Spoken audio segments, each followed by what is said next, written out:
j'avais jusqu'à présent.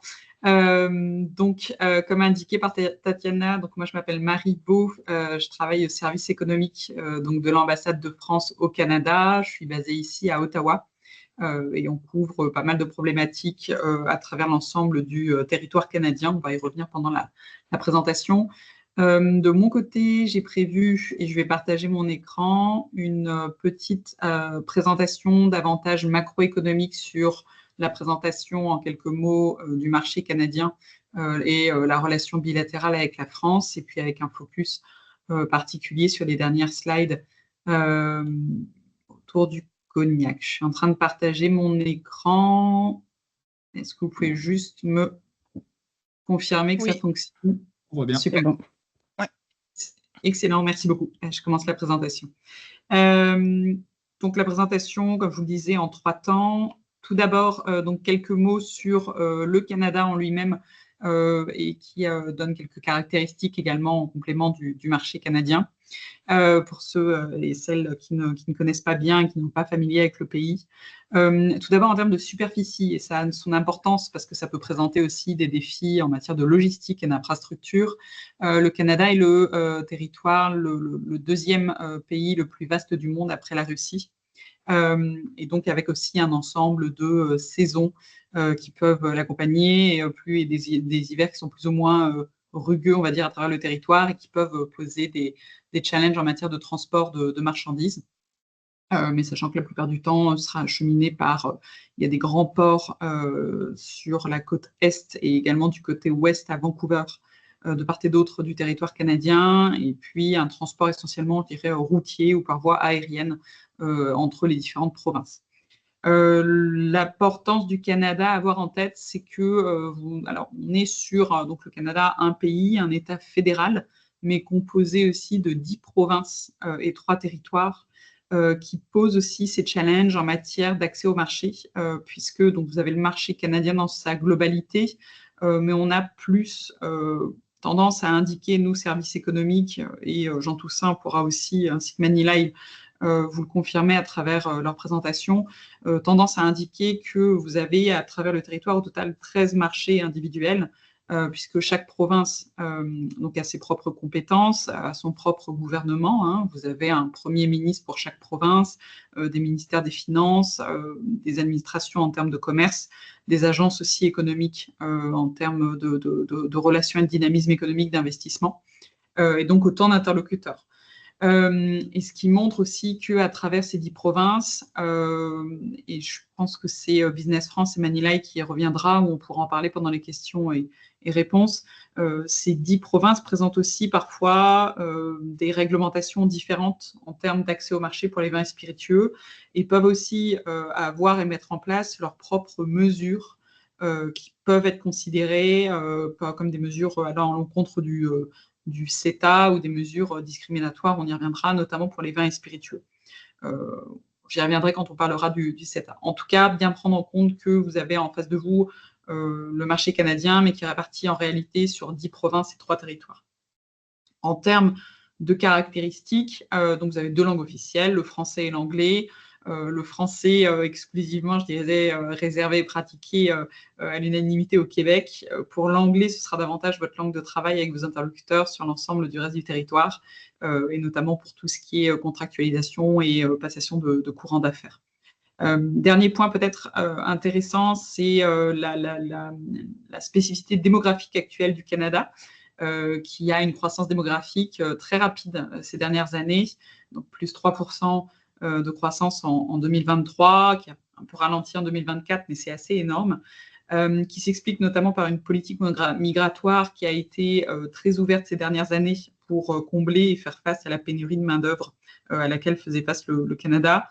Mais on observe un ralentissement ces derniers mois par des décisions de politique migratoire prises à la fois par le gouvernement fédéral et les provinces en raison de l'inflation et de la crise économique, situation économique, hein, on ne va pas encore parler de crise, mais de situation économique à travers le territoire canadien, et puis une pénurie de logements, puisque le Canada, malgré l'ouverture justement des flux migratoires et une forte augmentation démographique, n'a pas réussi à suivre le rythme en termes de construction de logements, et donc on a une un marché immobilier qui est très tendu.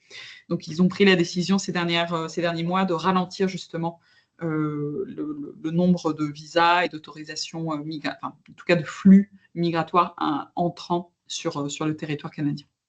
Mais ce qui n'empêche pas moins que vous avez un marché au total actuellement à plus de 40 millions de consommateurs au Canada. Je le disais tout à l'heure, donc un État fédéral composé de 10 provinces et 3 territoires. Vous avez sur la gauche un tableau qui vous indique aussi le poids économique des différentes provinces. La première, c'est l'Ontario. On a souvent, nous, en tête, en tant que Français, le Québec, mais la première, c'est l'Ontario avec 40% quasiment du PIB en termes de contribution du pays, qui représente 40% du PIB canadien. C'est à peu près aussi l'équivalent de 40% de la population, hein, ça se reflète bien. Et donc l'Ontario, c'est vraiment le moteur économique, en tout cas on l'identifie comme ça, un des gros moteurs économiques du Canada, suivi par le Québec à 20%. L'Alberta, donc là on part plutôt sur la côte ouest, sur la partie ouest du Canada avec 16%, et la Colombie-Britannique qui, elle, est sur la côte ouest avec le port de Vancouver à 14%. Donc ça, c'est en tout cas le poids économique des différentes provinces au Canada. Et à noter aussi, de mémoire, l'Ontario est la première destination pour parmi les provinces, hein, j'entends, du Canada, pour les spiritueux français, et la deuxième pour le vin. Et à l'inverse, le Québec est la première destination pour les vins français. Et je crois maintenant qu'elle est la troisième pour les spiritueux. Je pense que c'est l'Alberta qui est devenue la deuxième pour les spiritueux, ce qui, en l'occurrence, vous intéresse. Peut-être plus généralement aussi, et qui peut être vecteur d'opportunités d'affaires ou d'identifier un peu le marché canadien et sa situation dans le monde. Le commerce extérieur, en tout cas le commerce international du Canada, est une composante importante de son économie. Il représente 67% de son PIB. Il a plusieurs accords commerciaux en vigueur, donc 15 actuellement. Et la particularité du Canada, c'est que c'est le seul pays du G7 à avoir conclu un accord de libre-échange avec chacun des partenaires du G7, donc avec les États-Unis, l'Union européenne, bien sûr, avec le CETA et les autres partenaires. Et parmi les accords, je vous ai indiqué en bas de la slide les 3 principaux, je dirais, ou en tout cas qui sont vecteurs, qui sont des accords régionaux, on va dire, de commerce. Vous avez le CUSMA ou USMCA, hein, c'est deux acronymes pour le même accord. Donc ça, c'est l'accord de libre-échange qui est venu remplacer il y a quelques années l'ALENA et qui encadre actuellement la relation commerciale entre le Canada, les États-Unis et le Mexique. Vous avez également un autre accord commercial plutôt sur le volet asiatique, en tout cas, et qui est une porte d'entrée pour le Canada sur l'Asie, avec l'accord de partenariat transpacifique. On parle encore à nouveau récemment, et je comprends que l'Union européenne s'y intéresse.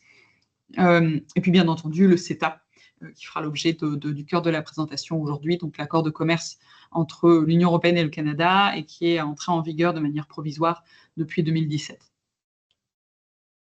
Dernière particularité à avoir en tête concernant le Canada et le marché canadien, c'est sa très forte dépendance en matière commerciale vis-à-vis des États-Unis. Alors, elle s'explique notamment de par la situation géographique du Canada par rapport aux États-Unis.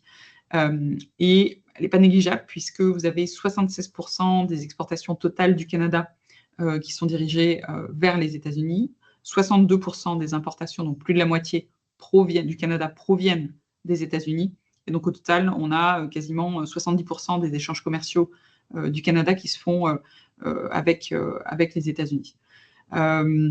C'est un problème actuellement, enfin, la question, du coup, ça a accéléré dans le contexte des tarifs de Donald Trump qui ont commencé à être imposés contre le Canada à partir de début mars. Ça a accéléré et remis sur le dessus de la pile, je dirais, la discussion et le débat sur l'urgence de diversifier le commerce international du Canada et donc de construire et d'approfondir des relations commerciales avec d'autres partenaires. Et c'est en ce sens qu'on a vu aussi un regain d'intérêt ces derniers mois des entreprises canadiennes, des autorités canadiennes autour du CETA, puisqu'ils ont bien conscience qu'il est en vigueur et qu'on pourrait en fait tous ensemble travailler pour faire en sorte qu'il soit davantage utilisé. Mais en tout cas, c'est un cadre fiable et un partenaire en tout cas dans lequel ils ont confiance, j'entends l'Union européenne. Donc on a pas mal de signaux qui qui ont été lancées à l'égard de l'Europe et de l'Union européenne depuis le Canada. Il y a eu en l'espace de quelques mois le Premier ministre Mark Carney, donc c'est le Premier ministre canadien, et d'ailleurs symboliquement son premier déplacement à l'étranger a été en France, à Paris. Et donc il est revenu plusieurs fois, il y a eu en France, il est passé à Londres aussi, et il est aussi allé 2 fois à Bruxelles, où à chaque fois il s'est entretenu avec la présidente de la Commission européenne. Donc il y a une vraie volonté et un message politique en tout cas de renforcer la relation économique avec l'Union européenne. Donc la deuxième partie sur la relation bilatérale, on a quelques chiffres, sans entrer non plus dans le détail, mais vous voyez sur le graphique en haut à gauche qu'on a eu une augmentation en tout cas du commerce bilatéral de marchandises entre la France et le CETA significative, de plus de 30% depuis l'entrée en vigueur du CETA en 2017. Donc ce qui est de très bonnes performances, de très bons résultats. En termes de partenaires, donc la France, elle est le 11e partenaire commercial du Canada. Et concernant les produits exportés, on a une grosse part qui va être les produits agroalimentaires, qui représentent 21% des exportations françaises vers le Canada. Et notamment, le secteur est donc porté, ces exportations agroalimentaires sont portées par les vins et spiritueux, à hauteur de 62% des exportations agroalimentaires. Le CETA, on va y revenir, surtout Jean Toussaint, de manière encore plus détaillée pour vous préciser ses dispositions, ses modalités et comment l'utiliser au mieux. En tout cas, les avantages et les bénéfices de cet accord de commerce. C'est un très bon accord. En tout cas, on le dit, on l'affirme de part, et la preuve en est, ce sont ses résultats depuis son entrée en vigueur provisoire depuis 2017. Beaucoup d'avantages et de bénéfices sont offerts par l'accord aux entreprises européennes. On a une suppression de la quasi-totalité des droits de douane sur l'ensemble des marchandises, j'entends. On a également une protection des indications géographiques. Alors, ce n'était pas nouveau pour le cognac, parce que j'ai revérifié hier, mais en tout cas, on avait déjà un premier accord vin et spiritueux, l'accord vin entre l'Union européenne et le Canada de 2003 inclut justement la protection d'un certain nombre d'IG, d'indications géographiques des vins et spiritueux. Et donc le cognac, lui, est enregistré et protégé depuis 2005. Vous avez également des dispositions intéressantes en matière de mobilité de main-d'œuvre. Et puis, je vous le disais tout à l'heure, un très bon accord de par ses résultats très positifs pour la France, et notamment pour le secteur des vins et spiritueux, où depuis 2017, on enregistre une augmentation des exportations françaises de vins et spiritueux de 27%.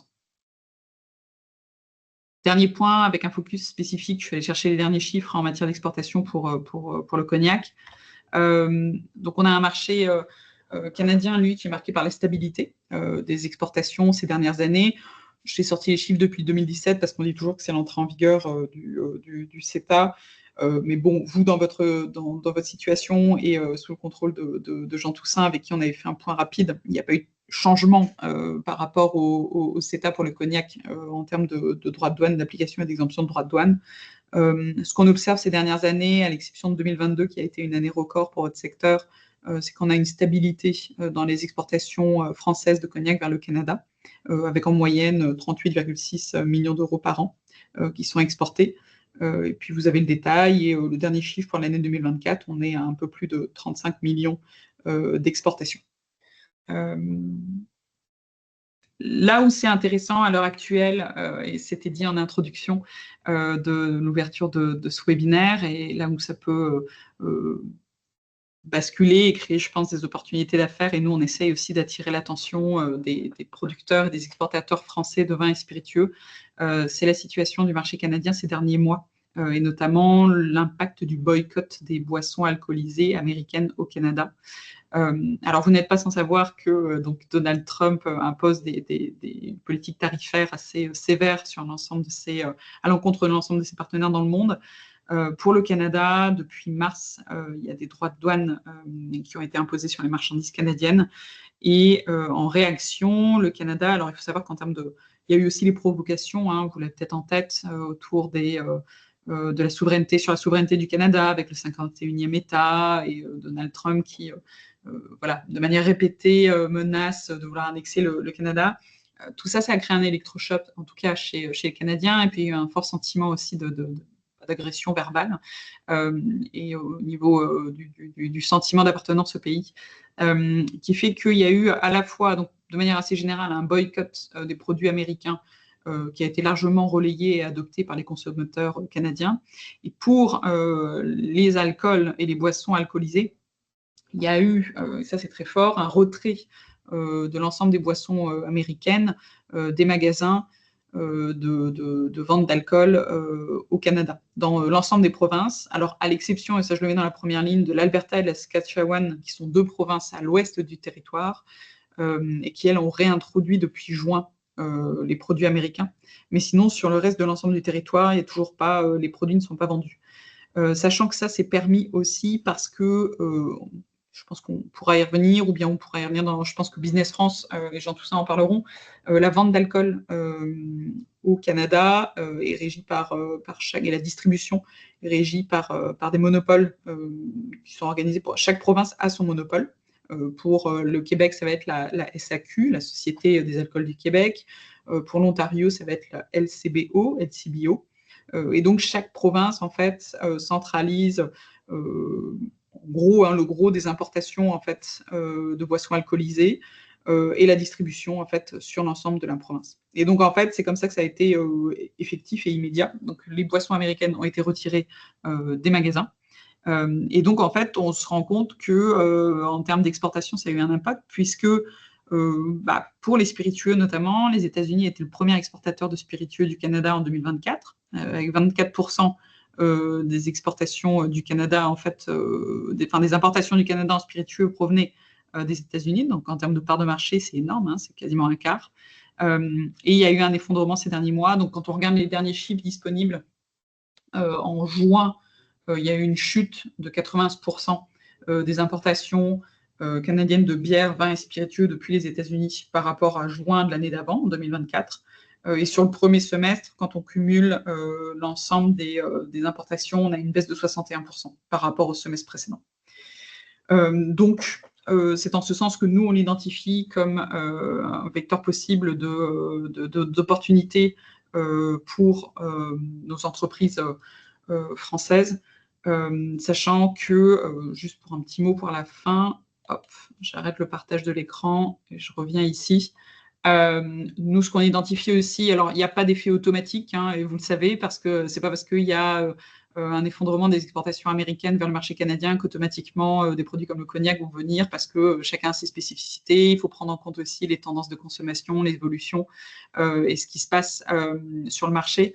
Nous, ce qu'on observe en tout cas, c'est qu'il n'y a pas eu une explosion pour le moment des exportations de vins et spiritueux français vers le Canada ces derniers mois, même s'il y a une légère hausse. Ça, je regardais les chiffres encore hier, donc il y a une légère hausse. Est-ce que c'est associé ou automatique en réponse? C'est encore trop tôt pour le dire. Mais en tout cas, on pense qu'il y a des opportunités à saisir. Et le dernier point, c'est de garder en tête aussi que, bon, ce qu'on sent aussi, et ça c'est en réponse aussi à la situation économique, c'est que le focus des différents monopoles et des provinces, en tout cas, est donné aussi à la promotion des produits locaux. Alors davantage pour le vin canadien, qui n'a pas la même qualité, mais ça c'est un autre débat. Mais en tout cas, on voit en termes de promotion que dans les rayons, en tout cas des magasins de distribution, les produits américains ont davantage été remplacés par des produits canadiens pour essayer de continuer à pousser le consommateur canadien à soutenir l'économie locale. Néanmoins, voilà, je pense que ça laisse certaines opportunités et un champ des possibles tant que cette mesure, en tout cas de retrait des boissons américaines, est en place et qui peut offrir et vous ouvrir certaines perspectives et opportunités ici au Canada. Voilà pour ma présentation, j'ai terminé. Je pense que maintenant c'est Jean Toussaint. Donc Jean Toussaint, juste peut-être quelques mots, et il se présentera aussi, mais c'est un expert technique international dédié à la promotion et à la mise en œuvre du CETA, qui a été mis en place par le ministère de l'économie et des finances français, et donc qui est financé par le gouvernement français et qui est en poste au Canada au sein du ministère des Affaires étrangères canadien. Et donc, il nous est très utile, nous, pour le suivi, mais aussi vous directement pour les entreprises, pour répondre à toutes les questions d'utilisation très concrètes de l'accord, et ce que Jean Toussaint va s'employer à faire maintenant. Merci beaucoup. Eh ben, merci Marie pour cette introduction. Je crois qu'il n'y a rien à rajouter sur ma mission, donc je vais commencer directement par le partage de mon écran, que que normalement vous devez voir maintenant. Et donc, c'est parti. Donc, une présentation assez succincte, hein. On va déjà balayer en fait qu'est-ce que le CETA a permis pour vous en termes de facilité pour exporter vos produits et protéger vos indications géographiques, hein. Ensuite, on va voir un petit tour de l'horizon de la présence de vos produits sur le marché canadien. Ensuite, on va voir un peu quelles sont les opportunités qui peuvent s'ouvrir à vous du fait des tensions commerciales avec les États-Unis. On va voir, il y a quelques petites choses qui se passent. Puis vous présenter aussi quelques petits outils qui peuvent vous aider à naviguer à travers cet accord pour avoir les premières informations pour vous lancer sur ce marché canadien-là. Et ensuite, ça viendra en complément avec ce que va dire Manilé pour les aspects un peu plus pratico-pratiques de comment concrètement aller vendre vos produits sur le marché canadien. Donc déjà, pour commencer, le CETA, il permet de manière assez classique, comme pour tous les accords commerciaux, l'élimination des barrières tarifaires, l'élimination des barrières non tarifaires et, dans le cadre spécifique des cognacs, la protection des IG. Donc, comme l'a dit déjà un peu à l'avance Marie tout à l'heure, de base, il n'y a pas de droit de douane, bonne nouvelle, il n'y a pas de droit de douane sur les cognacs à l'entrée au Canada, accord commercial ou pas. Mais concrètement, ce que ça peut faire, et là, ça peut être un intérêt pour vous, c'est que ça sécurise juridiquement dans la durée le fait qu'il n'y aura pas demain, ni après-demain, ni dans 10 ans ou 20 ans. Tant que le CETA est en vigueur, le Canada ne peut pas unilatéralement choisir de rehausser des droits de douane sur le cognac parce qu'il se mettrait en contravention, en infraction avec l'accord commercial qu'il a signé. Donc déjà, ça permet de vous protéger par rapport à une certaine volatilité, comme on a pu le voir récemment, avec la Chine, les États-Unis, il y a eu des changements de droits de douane appliqués. Mais ça, au Canada, vous savez que c'est sécurisé dans la durée par cet accord commercial. L'autre chose aussi qui est importante, on n'y pense pas souvent, mais en fait, le Canada, comme l'a dit Marie, marché, certes, État fédéral, 13 provinces et territoires, donc marché fragmenté. Et en fait, vous avez des monopoles provinciaux qui s'occupent de l'importation et la distribution des alcools et donc des cognacs. Donc avant le CETA, il y avait beaucoup de pratiques qui pouvaient être considérées comme discriminatoires, limitantes ou simplement des lourdeurs bureaucratiques qui vous empêchaient la bonne mise en vente de votre produit. Tout simplement, soit en ayant des barrières au moment de faire la prospection, des barrières au moment de faire l'exportation ou des barrières non tarifaires vraiment au moment de la mise en vente. Des positionnements, on va dire, pas avantageux dans le magasin, des complications pour les magasins de leur disant, écoutez, si vous devez vendre des alcools étrangers, vous devez le faire de telle et telle manière, ce qui pouvait limiter le nombre de magasins où les alcools étrangers étaient proposés, mais aussi tout ce qui peut être aussi des pratiques au niveau provincial de majoration, où en fait certains produits importés, notamment les cognacs, pouvaient faire l'objet d'une majoration appliquée par le monopole provincial avant d'être mis en vente. Donc l'avantage du CETA, c'est que une grande partie de ces barrières non tarifaires ont été éliminées. Je pense notamment déjà au niveau fédéral, parce qu'il y avait déjà aussi des barrières au niveau fédéral, elles n'existent quasiment plus. Les dernières barrières qui restent sont plutôt au niveau provincial sur certaines de ces majorations. Mais en tout cas, le CETA et le dialogue qui a été créé, le fameux comité CETA vin et spiritueux, montrent qu'en fait, avec le temps, de plus en plus de barrières non tarifaires qui avaient été observées tombe d'année en année, notamment avec le travail du service économique et aussi des autres ambassades européennes qui ont un intérêt sur ces secteurs-là. Donc le troisième point qui est important pour vous, en fait, c'est la création d'un comité CETA vin et spiritueux qui en fait se réunit 1 à 2 fois par an et qui a pour but justement de mettre sur la table les problèmes et barrières non tarifaires que vous pouvez identifier justement quand vous voulez exporter au Canada, des majorations, un avantage, des pratiques qui avantageraient les producteurs locaux de vin ou de spiritueux qui indirectement vous empêcheraient de faire bonne concurrence avec lui. Donc ça, c'est à ce moment-là où c'est discuté et où ces barrières peuvent, on va dire de manière formelle, être éliminées. Donc moi, ce que je vous invite à faire, c'est que si vous identifiez des barrières que nous n'avons pas connaissance à ce jour, premièrement, quand vous exporterez au Canada, vous pouvez les signaler au service économique régional d'Ottawa, justement, avec Marie. Mais aussi, il y a une plateforme européenne pour faire ces signalements qui s'appelle Single Entry Point, où vous pouvez faire une demande officielle. Donc ça, l'idée, c'est de faire remonter. Comme ça, quand il y a ces réunions de comité vin et spiritueux, vous n'êtes pas pris au dépourvu. Vous savez que vos remarques seront prises en compte et discutées dans ces comités-là. Donc voilà pour ce que le CETA a permis de manière assez directe. Le deuxième point, et celui qui est peut-être important, c'est la protection complétée et renforcée des indications géographiques. Marie l'avait déjà annoncé au début, avant le CETA, il y avait un accord qui avait été signé entre l'Union européenne et le Canada pour la protection de certains IG, hein, pour tout ce qui est cognac, armagnac, mais il n'allait pas aussi loin que le CETA. En fait, certaines dénominations étaient protégées, mais pas toutes. Donc, avec le CETA, en fait, cette protection, déjà, elle est renforcée. Parce que là, au lieu de l'avoir juste dans cet accord, on l'a vraiment dans un accord commercial qui vraiment, on va dire, est plus solide juridiquement. Et il complète avec notamment voilà, eau de vie de cognac, des Charentes, cognac, fine, grand fine, champagne, petite fine champagne, broderie, fin bois, bon bois. Enfin, toutes ces dénominations ont été rajoutées par rapport à l'accord de 2003, ce qui vous permet donc en fait d'éviter certaines copies hein, qui pouvaient être identifiées. Hein. De manière générale, hein, dans le secteur agroalimentaire, hein, c'est au Canada, pour y vivre, et Marie aussi, enfin, en tout cas, peut-être pas sur les spiritueux, mais pour d'autres produits agroalimentaires, voilà, des fois, on voit des copies qui ne sont pas protégées dans les IG. Donc là, vraiment, c'est vraiment pour vous sécuriser vos appellations. Donc voilà, hein, il y a juste 2 ou 3 dénominations qui ne sont protégées que dans l'accord de 2003 et pas dans le CETA. Mais globalement, vous avez un filet juridique avec cet accord de 2003 hein, si vous avez ces dénominations qui sont en nota bene. Donc voilà, des IG protégés avec des possibilités d'aller les porter, enfin signaler, assigner en justice si une entreprise essayait d'usurper d'une manière ou d'une autre vos appellations. Hein. J'ai mis les renvois de liens ici vers justement les protocoles en question pour que vous puissiez justement consulter les IG et les mécanismes pour porter, assigner en justice si quelqu'un copierait votre dénomination. On arrive maintenant un peu plus dans l'aspect statistique. Hein. Donc, en gros, pour avoir un petit tour d'horizon de la présence française au Canada. Donc, moi, là, ce que j'ai fait, c'est que j'ai analysé les données côté canadien. Parce que voilà, au moins, on sait ce qui rentre au Canada. Et j'ai voulu vraiment me concentrer hein, sur la présence française hein, pour tout ce qui peut être cognac ou armagnac hein, depuis les données statistiques Canada. Et on voit en fait voilà, une évolution, certes, Marie avait dit voilà, une certaine stabilité, il y a une évolution positive, mais oui, en effet, elle est positive, mais modeste, hein, plus 7% d'augmentation des importations du Canada pour les cognacs depuis 2017, hein, qui en fait traduit une certaine évolution contrastée des exportations. Donc en fait, ce que l'on remarque, c'est que là où vraiment ça a progressé, c'est en Nouvelle-Écosse, donc vraiment sur la façade atlantique, et en Alberta, qui est une province qui se situe au milieu ouest du Canada. Donc en fait, hormis ces fortes progressions, hein, Alberta plus 80%, hein, qui représente aujourd'hui 31% des importations de cognac, et la Nouvelle-Écosse, hein, qui est passée de 1 à 2% des exportations françaises de cognac vers le Canada.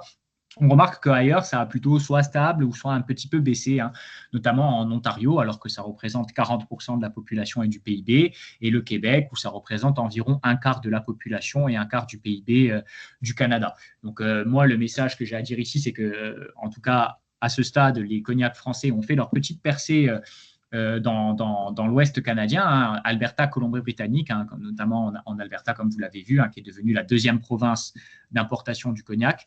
Donc vraiment, en fait, le message ici, c'est que les provinces de l'Ouest canadien, Colombie-Britannique, Alberta, sont quand même des provinces où vous avez des consommateurs aisés qui sont prêts à mettre de l'argent, entre guillemets, pour les bonnes choses, pour s'acheter un peu le style d'art de vivre à la française, à l'européenne.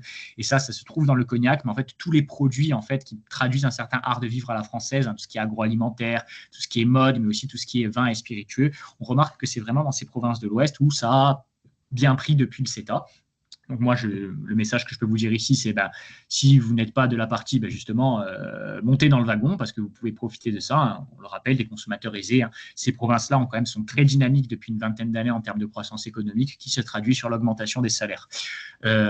Enfin, j'aimerais vous rappeler quand même que l'Ontario et le Québec, ça reste les 2 principales provinces au Canada, hein, la majorité de la population, la majorité du PIB. Donc, ne les négligez pas. Hein, n'hésitez pas à réinvestir ces provinces-là. En effet, parce qu'on constate une certaine stagnation. Donc, n'hésitez pas à les investir parce que c'est là vraiment où, en volume, vous allez pouvoir vendre le plus. Donc là, après, c'est à vous d'arbitrer entre vos capacités d'exportation. Si vous avez des faibles volumes d'exportation, visez des plus petites provinces parce que forcément, en termes d'exigence d'importation, parce que c'est géré par des monopoles, on vous demandera moins de volume chaque année si vous exportez dans les provinces de l'Ouest ou les provinces sur la façade maritime que le Québec ou l'Ontario, où vous avez 14 millions et quasiment 9 millions de consommateurs à fournir dans les succursales. Donc voilà pour ça. Et enfin, pour les autres provinces, Manitoba, Nouveau-Brunswick, Saskatchewan, alors voilà, on est sur des provinces certes peu peuplées, mais qui peuvent être des bonnes portes d'entrée pour vous si vous êtes un petit producteur. Donc ne les délaissez pas, parce que c'est des provinces qui semblent avoir été délaissées sur les dernières années quand on analyse les chiffres des exportations françaises de cognac. Et là, c'est vraiment cognac depuis 2017. Donc voilà pour ce tableau-là. Quand on fait un zoom de manière plus large, en fait, sur les spiritueux et pas juste le cognac, parce que voilà, si on regarde que les cognacs, forcément, c'est sûr, c'est la France qui est le premier exportateur. Donc, j'ai voulu mettre un peu en perspective avec d'autres pays qui exportent voilà, d'autres spiritueux. Est-ce qu'il y a une certaine substituabilité des biens? On remarque évidemment que les États-Unis étaient voilà, aux tensions commerciales le premier exportateur de spiritueux au Canada, en forte hausse, suivi du Royaume-Uni et du Mexique.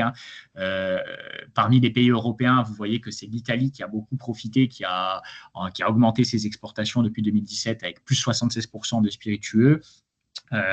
Vous avez aussi la Suède qui a un peu progressé. La France, évidemment, le premier pays de l'Union européenne pour les exportations de spiritueux au Canada, mais on remarque que c'est celui qui a eu voilà, une modeste augmentation de manière générale. Donc, ce n'est pas voilà, en comparaison avec d'autres pays européens, il y a encore des marges de manœuvre. On peut vraiment profiter de ce marché-là, puisque les nouvelles opportunités ouvertes par le CETA, pour le moment, n'ont pas été pleinement exploitées. Donc, n'hésitez pas. Et comme l'a dit Marie, les restrictions d'importation sur les vins et spiritueux de manière générale américains au Canada ont vraiment créé un vide dans l'offre de vins et de spiritueux, notamment les premiers mois. Ces restrictions ont été mises en place en février dans l'ensemble du Canada et elles ont été levées en Saskatchewan et en Alberta depuis juin. Mais en fait, quand vous regardez de manière générale, en fait, les premiers mois, il y avait des rayons entiers dans les magasins d'alcool canadiens qui étaient complètement vides, ces rayons qui étaient généralement dédiés aux produits américains. Donc vraiment, l'idée, c'est de combler, et on remarque en tout cas pour les vins que ça a été pas mal comblé par des produits français, italiens, quand c'était le cas. Pour les spiritueux, on verra, il y a une slide dédiée justement à tout ça, mais côté français, il y a un début de réaction, mais vraiment, il y a moyen de vraiment profiter de ce trou, de cet appel d'air créé par le manque d'importation de produits américains. Sachez qu'en plus, au départ, ces produits avaient été retirés des étalages canadiens, et maintenant que ces produits arrivent bientôt, ils se demandent qu'est-ce qu'ils en font, est-ce qu'ils doivent le détruire, est-ce qu'ils doivent le remettre en vente. Sachez que certaines provinces ont tout simplement choisi de détruire leur stock d'alcool américain qui était en stock plutôt que de les remettre en vente pour ne pas donner de l'argent aux États-Unis. Donc vous imaginez le terme de tension que ça a créé. Donc forcément, ça va faire de nouvelles appels, de nouvelles commandes dans les prochains mois à venir. Donc en fait, deux cas de figure dans le cadre de cette diversification commerciale. C'est soit en fait vous exportez déjà aux États-Unis. Moi, je regardais les données de douane française, bien évidemment. Depuis Eurostat, évidemment, il y a de fortes exportations de cognac français aux États-Unis. Je vous apprends rien. Mais donc là, deux situations. Soit si vous n'arrivez, étant donné que les droits de douane américains frappent vos produits et tous les produits européens depuis quelques mois, l'idée c'est peut-être ceux que vous n'arrivez plus à vendre dans les mêmes volumes aux États-Unis, les rediriger éventuellement vers le Canada, parce que les préférences des consommateurs sont établies sur une base nord-sud. Les préférences des consommateurs de l'Ontario, du Québec sont assez similaires à ceux de la côte est des États-Unis, tandis que sur la côte ouest canadienne, ça suit un peu les mêmes tendances que la côte ouest américaine. Donc voilà un peu pour ça. Et si vous êtes un néo-exportateur, vous lancez aujourd'hui sur le marché canadien, ce sera plus facile parce que tout simplement les tensions commerciales avec les États-Unis fait que le Canada a choisi de diversifier ses sources d'approvisionnement. L'Union européenne est rabâchée sans cesse comme le premier pays, la première zone avec laquelle il faut faire des échanges. Et la France revient très souvent comme pays fiable avec lequel il faut commercer. Donc vraiment, déjà, vous arrivez avec, on va dire, une très bonne presse quand vous voulez proposer vos produits. De manière générale, quand on regarde un peu les exportations, quand on compare un peu États-Unis, France pour les exportations de spiritueux. Donc pour la France, j'ai fait que pour les cognacs. Pour les États-Unis, j'ai fait évidemment tous les spiritueux. Vous voyez que la présence française pour les cognacs, elle est surtout en Ontario, en Alberta, Québec et Colombie-Britannique. Donc vraiment, l'Alberta rassemble moins de consommateurs que que la Colombie-Britannique et moins que l'Ontario, mais c'est voilà une province de cible quand on voit les exportations de cognac. Donc moi, ce que je peux vous dire, c'est d'insister sur l'Ontario, d'insister sur la Colombie-Britannique et l'Alberta, tout en ne négligeant pas le Québec, parce que c'est vraiment là où une grande partie de la population se trouve et des consommateurs aisés sont localisés. Quand vous comparez par rapport aux États-Unis, forcément, plus de la moitié des exportations américaines de spiritueux étaient dirigées vers l'Ontario. Ça crée un vide. Donc vraiment, le vide, quand on remarque où est-ce qu'il se trouve, c'est en Ontario. Et c'est peut-être là aussi où vous pouvez faire les plus gros gains pour exporter vos cognacs. Donc là, maintenant, on se pose la question, OK, très bien, les droits de douane américains, est-ce qu'ils ont vraiment entraîné, est-ce que ça a vraiment rabattu les cartes? Donc là, moi, ce que j'ai fait, c'est que j'ai pris les données mensuelles de commerce canadiennes pour voir un peu qu'est-ce qui ressort. Et j'ai comparé la France avec les États-Unis. Donc vraiment, sur cette carte-là, en rouge, la courbe rouge, c'est la France. La courbe bleue, c'est les États-Unis. Et en fait, vous voyez que depuis l'instauration des droits de douane américains et des contre-mesures, évidemment, canadiennes, simplement, nous n'importons plus ou de manière très très restreinte les produits américains. En fait, voilà, les importations de cognac, de spiritueux depuis les États-Unis se sont effondrées au Canada.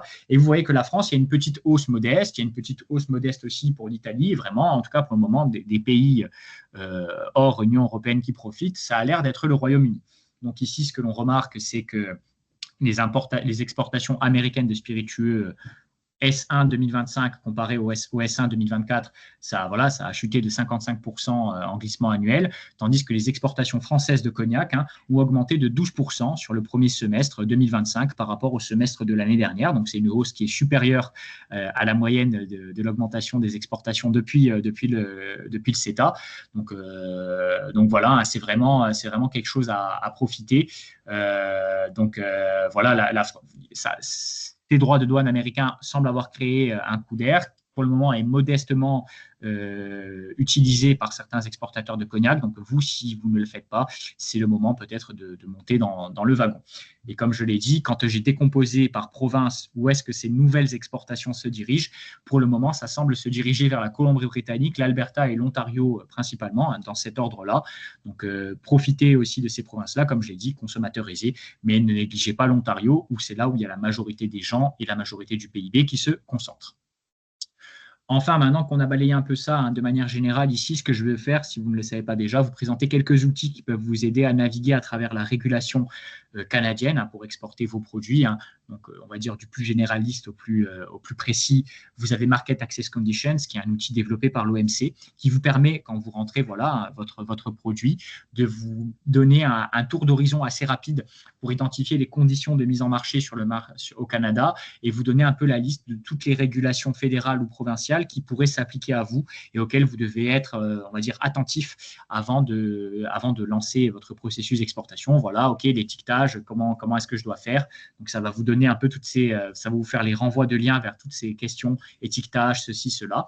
Vous avez aussi un outil vraiment tourné l'importateur canadien, mais ça vous permet peut-être à vous d'anticiper les questions que vos clients vont vous poser, qui s'appelle SARI, donc système automatisé de référence à l'importation. Et là, pareil, vous rentrez cognac et ça va vous charger en fait toute la réglementation et toutes les autorisations éventuellement que l'importateur canadien doit obtenir avant d'importer votre produit. Donc là, pareil, comme ça vous permet d'avoir un peu à l'esprit qu'est-ce que les Canadiens doivent faire de leur côté. Comme ça, au moins, vous pouvez les prévenir. Ils peuvent vous prévenir s'ils ont des doutes et ça évite les blocages en douane. Et enfin, de manière très, très utile, je vous ai fait le renvoi de lien vers le guide complet de l'étiquetage des alcools au Canada, qui est vraiment un guide très complet développé par le Bureau de la concurrence canadien en français. Donc ça, vraiment, vous l'avez, vous n'avez rien à faire. Vous pouvez l'imprimer, le garder, le mettre de côté. Ça peut être très utile pour vous. Et aussi, sachez que le Canada et les provinces canadiennes ont créé un site gouvernemental dédié qui réunit pour toutes les provinces et au niveau fédéral toutes les réglementations. Donc en fait, vous voulez exporter vers la Colombie-Britannique. Quand vous cliquez vers ce lien, vous sélectionnez Colombie-Britannique et ça va vous charger toute la réglementation. Donc, j'ai envie de dire, voilà, si vous êtes un peu plus technique, que vous voulez tout dans les détails, consultez Market Access Conditions et SARI. Mais si vous voulez directement un résumé sans trop vous prendre la tête, allez directement sur ces deux sites du gouvernement canadien. Vous avez vraiment tout et en français. Donc, pas besoin de se poser les questions de traduction, même pour les sites, même pour les autres provinces qui peuvent être anglophones. Mais bon, gardez à l'esprit les termes techniques, parce que quand vous allez communiquer avec eux, ce sera les termes anglophones que vous allez devoir utiliser. Voilà pour ça. Et enfin, vraiment, dernière remarque, hein, si vous êtes vraiment un néo-exportateur, hein, je le dis quand même, je pense que ça ne concernera pas grand monde ici, mais je le dis quand même. Voilà, hein, sachez que si vous êtes un néo-exportateur qui voulait envoyer vos produits pour la première fois hors de l'Union européenne, hein, n'oubliez pas, il vous faut un compte douane et il vous faut votre numéro d'exportateur, hein, donc votre numéro EORI. Hein, c'est un identificateur unique au niveau de l'Union européenne. Donc ici, je vous ai mis le renvoi de lien vers le site des douanes françaises pour créer votre compte professionnel des douanes, qui vous permettra ensuite d'accéder à la plateforme Soprano EORI, qui vous permettra d'obtenir ce numéro. Très important, hein, parce que c'est lui que vous allez devoir mettre dans vos déclarations d'exportation. Et sachez que si vous avez des questions de manière très large, technique, hein, sur OK, mon produit, comment je fais pour les déclarations d'exportation, la conservation des documents, je vous ai mis le renvoi de lien vers les pôles actions économiques des douanes, hein, qui sont disséminés un peu partout dans les régions françaises et qui vous permettront de rentrer en contact avec eux. Il y a des adresses mail de prise de contact, d'organiser des rendez-vous avec eux et eux, ils vous donneront vraiment l'accompagnement sur les questions douanières. Donc voilà, de manière générale, merci beaucoup. Si vous avez des questions sur l'accord, sur ses dispositions, sur les outils présentés ou sur les statistiques qui ont été présentées dans cette présentation, voilà, vous avez mon adresse mail ici et je vous enverrai à l'issue de ce webinaire une présentation un tout petit peu plus longue qui résumera tout ce que je vous ai dit ici. Comme ça, vous avez un petit guide CETA sous la main à mobiliser quand vous voulez. Et maintenant, je pense qu'on va… Je laisse Tatiana reprendre la parole. Oui, ça va. Non, mais merci beaucoup à tous les deux pour cette présentation. Il y aura un petit temps de questions-réponses pour ceux qui le souhaitent à la fin, et puis vous pouvez aussi partager vos questions sur le chat, bien évidemment. On va donc laisser la parole tout de suite à Manile Saito de Business France, voilà, que j'ai vu arriver. Tout à fait. Bonjour à tous. Bonjour. Bonjour, donc je suis ravie de vous rejoindre ce matin de la côte ouest, en ma qualité de directrice d'activité agrotech en Amérique du Nord et aussi chef de pôle vin et spiritueux pour l'Amérique du Nord. Donc, je vais vous présenter, reprendre, donc après un panorama complet de la part de Marie et de Jean Toussaint, quelques principes évoqués, mais aussi de les remettre dans le contexte concurrentiel, afin de faire ressortir aussi les enjeux et les opportunités sur le marché. Donc, je vais vous partager tout de suite la présentation.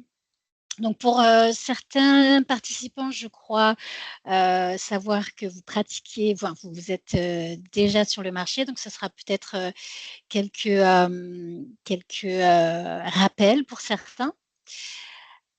Hop, là. Est-ce que vous voyez bien ma présentation? Je vais la passer en plein écran. Dites-moi si ça se présente correctement, parce que je ne vois plus. Il faudrait cliquer peut-être sur diaporama et le mettre en grand écran. Voilà, super. Là, on voit bien. Oui, là, c'est bon. Parfait, merci beaucoup. Alors, voilà, donc je vais reprendre quelques principes et je vous propose en 4 parties, donc succinctement, l'accès au marché canadien, de rappeler les chaînes de valeur et comment les particularités de ce marché. Ensuite, les spiritueux au Canada, de manière internationale, et puis aussi voir la place de la France dans ce contexte. Les tendances et perspectives qu'on observe, puis ensuite finir sur un échange sur des questions que vous auriez. Donc l'accès au marché canadien. Le Canada, c'est avant tout, donc comme vous l'avez entendu, ce n'est pas un marché unique, c'est un État fédéral composé de 10 provinces et 3 territoires. Donc, avant d'appréhender ce marché, il faut comprendre les spécificités de chaque province, car chaque province a des tendances de consommation propres à ces marchés, avec des réglementations également propres à ces marchés. C'est bien sûr, dans la majorité, vous l'aurez compris, des marchés de monopole, avec des commissions d'alcool qui régissent l'importation et la distribution des vins et spiritueux.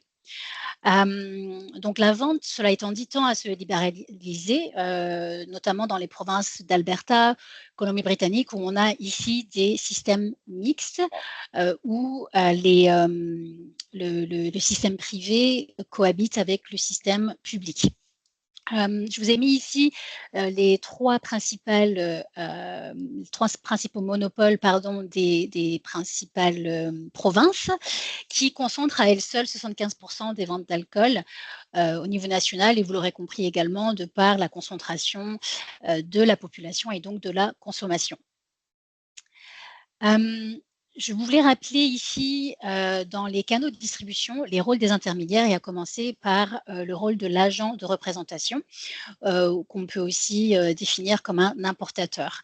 Sur papier, les monopoles peuvent tout à fait traiter directement avec les producteurs qui souhaitent accéder au marché et travailler ce marché, mais la pratique courante veut qu'ils passent par des agences.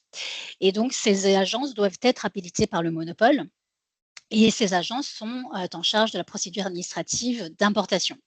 Ils ont aussi pour rôle de vous représenter à l'intérieur d'un portefeuille et d'être force de veille marché pour saisir les opportunités, et on le verra ensuite, de se positionner dans des appels d'offres ou, effectivement, selon l'activité de l'agence et de sa taille, proposer vos produits à un autre canal de distribution qui est l'importation privée.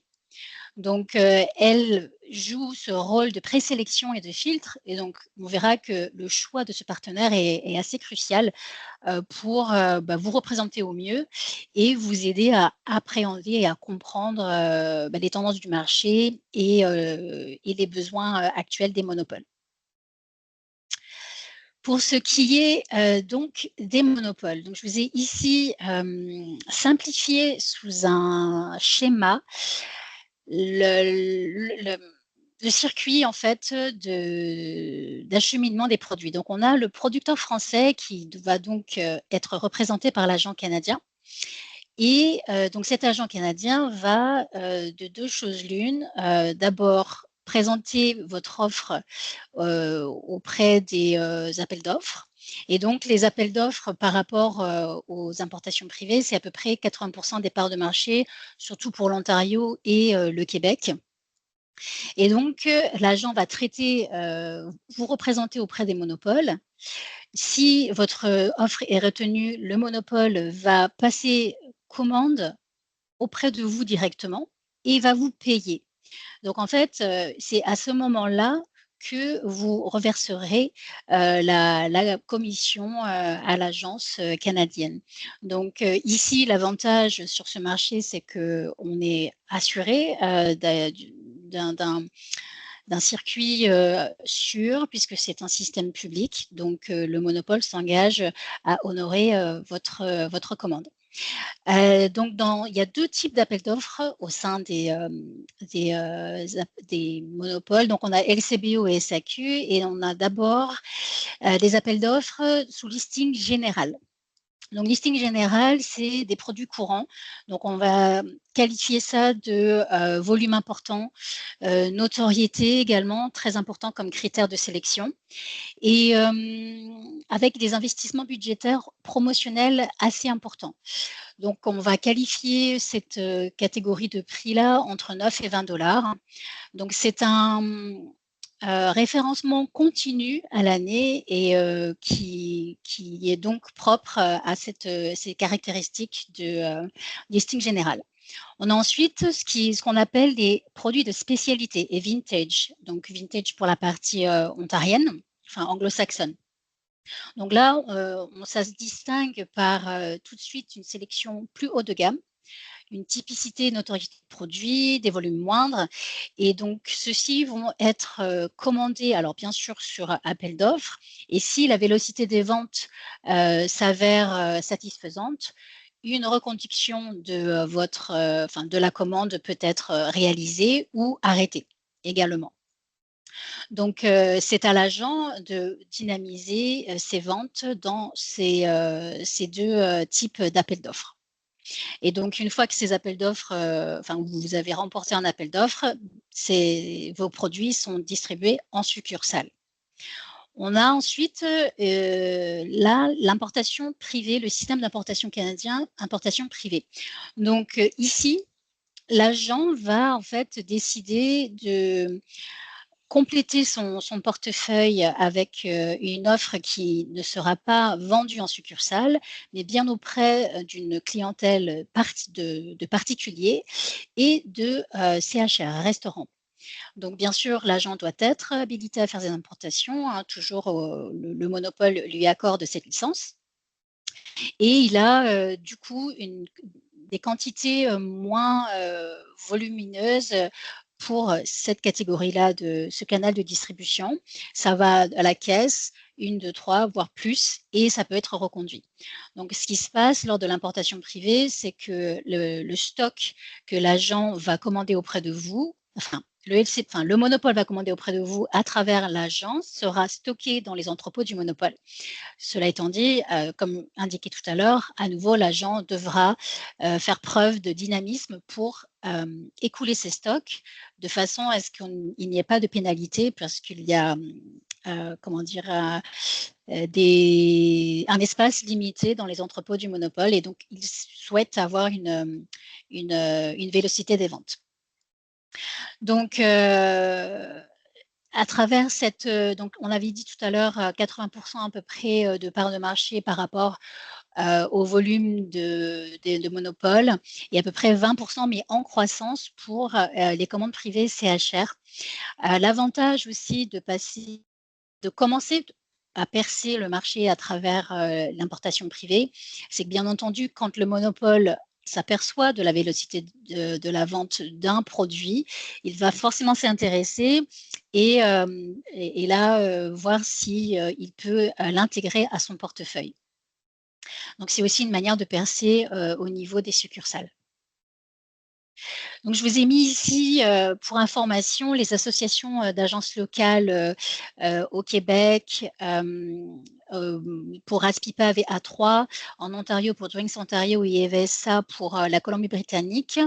Et donc, parmi ces associations figurent des agences spécialisées dans l'importation privée, d'autres qui sont spécialisées plus majoritairement pour travailler avec les monopoles et parfois 50-50 pour équilibrer leur activité. Donc maintenant, pour les spiritueux au Canada, donc je vous ai évoqué ici en volume et en valeur la part en fait des spiritueux consommés au Canada. Donc, on voit encore que les bières sont consommées en majorité. Ça reste l'alcool le plus consommé, mais aussi en diminution. On le voit avec la courbe en haut, donc en ligne pleine pour les volumes. Et les vins restent deuxième position après les bières, suivi des spiritueux. On a observé donc un total des ventes estimé à 175 millions en 2024. Et les RTD particulièrement, donc les ready to drinks ou les boissons prémixées en français, donc affichent une croissance assez marquée, que ce soit au Canada ou aux États-Unis, d'ailleurs en Amérique du Nord, particulièrement depuis 2022, enfin depuis la pandémie, avec l'innovation des packaging, et donc elle a déjà dépassé en 2022 les volumes des spiritueux.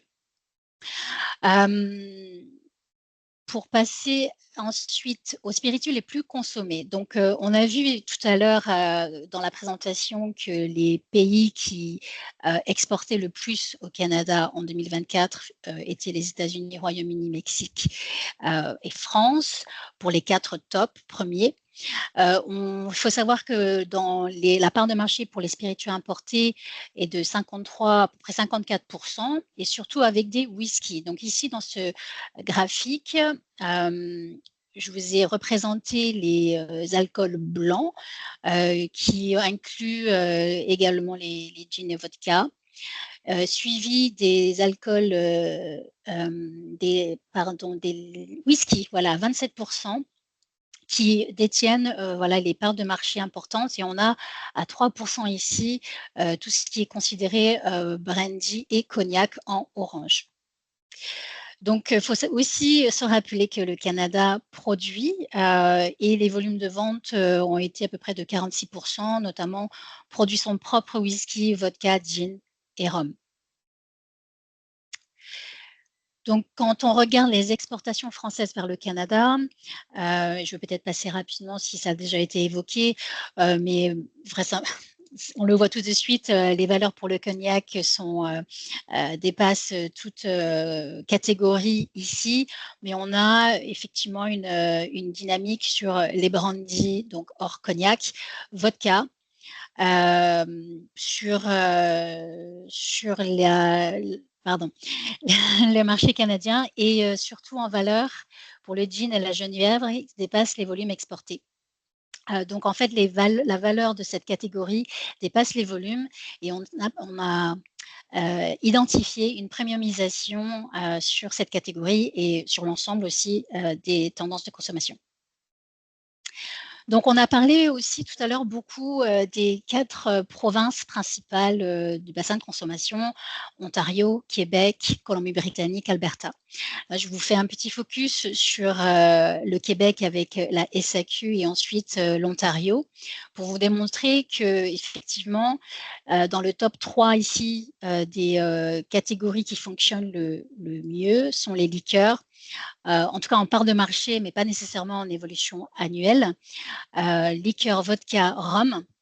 Et pour les tequilas, qui observent une croissance positive seulement pour cette catégorie. Et quand on fait le parallèle avec la LCBO, on voit que les rhums et les whiskies font aussi partie du top 3, tandis que la vodka vient détrôner les liqueurs par rapport au Québec. Donc on voit ici qu'on a vraiment 2 provinces dynamiques, assez saturées dans un certain sens, surtout au Québec, mais avec des tendances. Donc, on voit l'innovation, du craft, on voit les cocktails et de la premiumisation et certainement des critères qu'il faudrait développer. Donc, justement, par rapport aux tendances et perspectives de marché, bon, plus globalement, et ça depuis la pandémie, on a cette notion de santé-sobriété. Donc ça a contribué à la croissance exponentielle des prêts à boire. Donc avec l'innovation, pléthore de goût et de packaging et qui donne aux consommateurs le choix de boissons fonctionnelles et pratiques. Donc moins de sucre et puis pratique à emporter. Donc le côté pratico-pratique. Les tendances de préoccupation environnementale aussi sont de plus en plus à l'esprit, particulièrement au Québec où on regarde beaucoup le packaging, du verre allégé, etc. qui peuvent faire partie de critères de sélection dans les appels d'offres. Donc, c'est aussi des critères qui sont très, très importants pour le consommateur canadien. On a aussi identifié la montée des produits locaux, donc les spiritueux québécois qui progressent. On l'a vu tout à l'heure, le Canada produit, mais les importations restent encore en majorité sur ce marché. Donc, on a parlé de produits innovants en termes de packaging, mais aussi de storytelling pour créer ce lien avec le consommateur. Et donc, le consommateur, comme partout ailleurs, consomme moins avec cette notion de santé-sobriété, mais mieux également. Donc, on a un segment premium qui, ici, va tirer la catégorie des spiritueux. On observe aussi la digitalisation et la personnalisation des ventes dans ce canal de distribution, particulièrement auprès de la génération Z et donc particulièrement dans des provinces où, donc, pas nécessairement en Ontario ou au Québec, mais on va voir ces tendances-là en Alberta, en Colombie-Britannique, par exemple. Ici, je vous ai représenté un exemple d'appel d'offres LCBO. J'ai été regarder, donc ces offres sont accessibles en ligne par vous, par vos agences également. La SAQ aujourd'hui n'a pas émis de besoin pour l'instant sur ces 3 années par rapport au au cognac et au brandy. Mais là, à titre d'exemple, donc on a typiquement des critères spécifiques aux alcools bruns, en citant brandy, cognac, armagnac, grappa, un tarif pour pouvoir se positionner, et ensuite, effectivement, des indications de canal de distribution et de notation aussi. Parfois, il est requis d'avoir passé des concours ou des notations dans des magazines qui sont très prisés ici au Canada anglophone notamment. Alors, on a beaucoup parlé justement de l'Ontario, du Québec, et comme l'indiquait tout à l'heure Jean Toussaint, il y a effectivement des poches de croissance sur d'autres provinces. On l'a vu par l'importation des cognacs, mais également de l'importation des spiritueux de manière globale. Donc ici est représenté en bleu les vins, en rouge les bières, bleu spiritueux et cidre, et on voit par rapport aux provinces, une consommation plus ou moins importante de spiritueux. Donc, les territoires du Nord-Ouest ressortent, puis le Manitoba, ensuite l'Alberta, Colombie-Britannique, et finalement l'Ontario en 7e et en 12e. Donc, il y a effectivement, selon qu'on est primo-exportateur ou déjà aguerri sur le marché, des stratégies qu'on peut mettre en place pour soit animer le réseau ou aller chercher une représentation auprès d'un agent dans ces provinces secondaires. Pour ce qui est donc des perspectives et des opportunités pour l'offre française, on a, c'est vrai, une baisse globale des ventes, certes, mais quand même des poches de croissance à saisir. Donc, on est dans un contexte où on a les spiritueux traditionnels qui sont chamboulés avec la tendance du no-low alcool, de ces boissons prémixées. Mais c'est des défis qu'on doit être capable de relever. On a effectivement aussi une diversification de l'offre sur le marché, un dynamisme très actif avec plus de 50 nouvelles références, rien que pour la tequila, on l'a vu tout à l'heure, en Ontario, plus 7% de croissance pour cette catégorie-là. Donc, les grandes marques investissent aussi beaucoup dans l'innovation, le marketing digital pour séduire effectivement ces nouvelles générations.